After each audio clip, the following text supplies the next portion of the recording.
आप सभी को नमस्कार। आज हम बाघ के गुफा चित्रों के बारे में संक्षिप्त में अध्ययन करते हैं। बाघ की गुफाएं विंध्य पहाड़ियों को काटकर बनाई गई हैं। सर्वप्रथम 1818 ईस्वी में इसका पता जेंडर फील्ड ने लगाया था। इन गुफाओं की संख्या 9 है, जिनमें चौथी पांचवी गुफा के भित्ति चित्र सबसे अधिक सुरक्षित अवस्था में है। ये चित्र अजंता के चित्रों से कुछ अर्थ में भिन्न है। इनका विषय धार्मिक न होकर अलौकिक जीवन से संबंधित है। बाघ की चौथी पांचवी गुफाओं को संयुक्त रूप से रंग महल कहा जाता है। इसका बरामदा फर्श पर मिला हुआ है। इसके बरामदे तथा भीतरी दीवारों पर सर्वाधिक चित्र बनाए गए हैं। 6 दृश्य विशेष रूप से यहाँ के प्रसिद्ध हैं।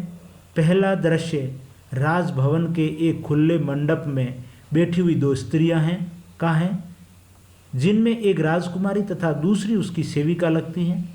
राजकुमारी का शरीर आभूषणों से युक्त है। वह अपना हाथ सेविका के कंधे पर रखकर उनकी बातों को ध्यान से सुन रही है। एक चित्र में कबूतर के 2 जोड़े चित्रित किए गए हैं। दूसरा दृश्य 2 जोड़ों का है जो एक दूसरे के सम्मुख बैठकर शास्त्रार्थ में लीन प्रतीत होते हैं। बाईं ओर से एक पुरुष स्त्री है, जिसके सिर पर मुकुट होने से उनका राजा रानी होना ज्ञात हो रहा है। दाईं ओर दूसरा जोड़ा सामान्य जन का प्रतीत होता है।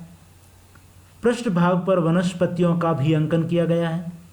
तीसरा एक संगीत का दृश्य है, जिसमें पुरुषों तथा स्त्रियों के 2 अलग अलग समूह हैं। 6 पुरुषों का समूह स्त्रियों के संगीत 6 पुरुषों का समूह स्त्रियों के संगीत का आनंद उठा रहा है।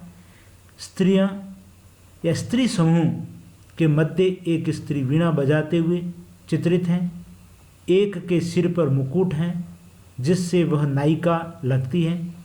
सभी अलंकृत वस्त्र तथा आभूषण धारण किए हुए चित्रकार ने बनाए हैं। ये सभी समूह में नृत्य करते हुए सजीवता के साथ दर्शाए हैं। इनके हाथों में मृदंग, करताल, काश्यताल आदि वाद्य यंत्र हैं। बाईं ओर से 7 स्त्रियों के बीच विचित्र वेशभूषा वाली नर्तकी हैं, जो मोतियों की माला पहने हुए हैं। 3 स्त्रियां डंडे बजा रही हैं। एक मृदंग तथा 3 मजीरा बजाते हुए दिखाई गई है। दाएं समूह में 6 स्त्रियों के घेरे में भी एक नर्तक तथा नर्तकी हैं। दोनों समूहों की स्त्रियों पुरुषों की वेशभूषा सुंदर है। स्त्रियों के केश विन्यास आकर्षक हैं।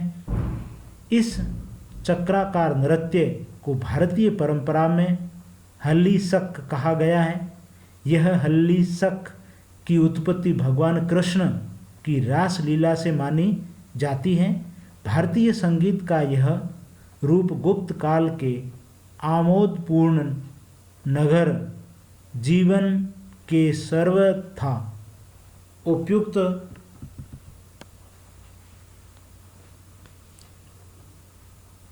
था। 5वें दृश्य में सामूहिक नृत्य को सम्राट तथा उनके घुड़सवार सैनिक देखते हुए प्रदर्शित किए गए हैं। इन चित्रों में घोड़े पर सवार सैनिक किसी शोभा यात्रा में जा रहे हैं।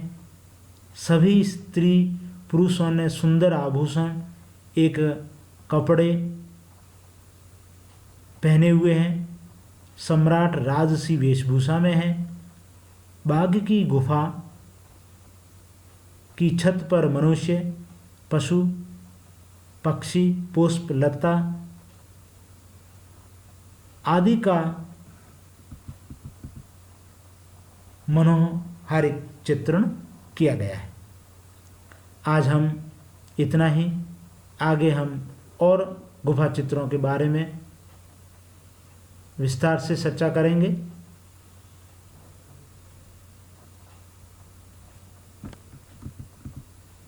आपको गुफाओं के बारे में चित्र भी दिखाए जा सकते हैं। आप देखिए कि ये गुफा का चित्र है, बाघ गुफा का चित्र है। ये दूर से दृश्य है।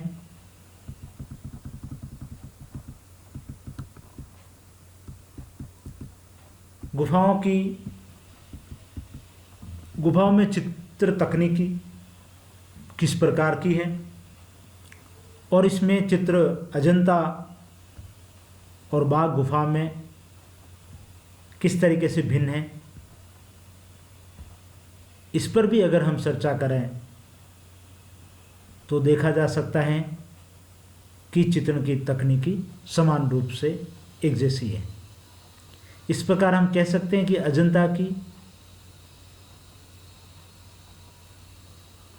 अजंता के ही समान बाघ की गुफा चित्रकला भी प्रशंसनीय है।